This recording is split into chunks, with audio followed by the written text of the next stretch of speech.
Every time I close my eyes and think of home, I think of a town full of delicate hair, rich like crude oil, strong like cargo rope. But when I come back home and walk through its partings, I see little pieces snipped away, like some jealous bully took a pair of scissors to this town's delicate hair. Locks of family-built shops, ponytails of community buildings snipped away like it was infested with lice.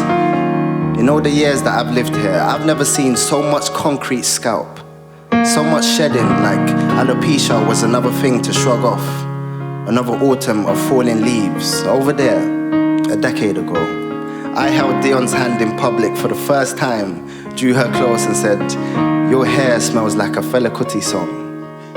She was never sure whether I was talking to her or the town.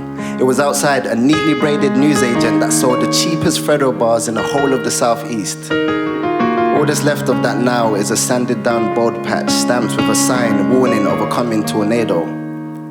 I wish so much to be like the husbands or wives who don't notice when their husbands or wives have had new haircuts.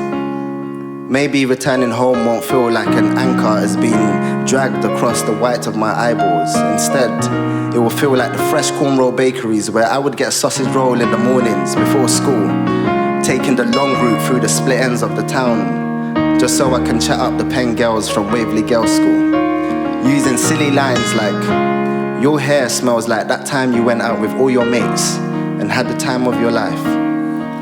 They were never sure whether I was talking to them or the town. Before I moved here as a child, I was born in a town where stars hang in the night sky like fruit bats, like monks that were meditating.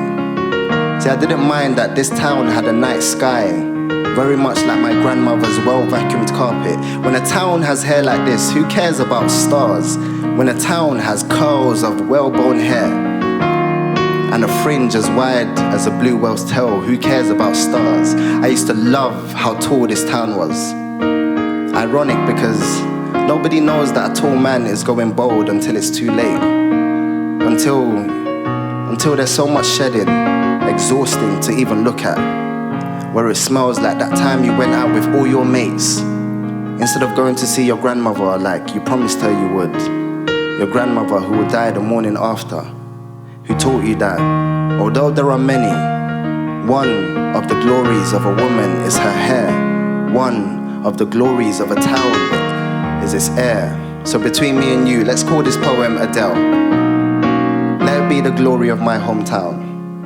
If not, then I'll grow my hair for all of us. I've always wondered, if a town like this begins to lose all of its hair, does it mean the people who live there were cancer? Is gentrification another word for chemotherapy?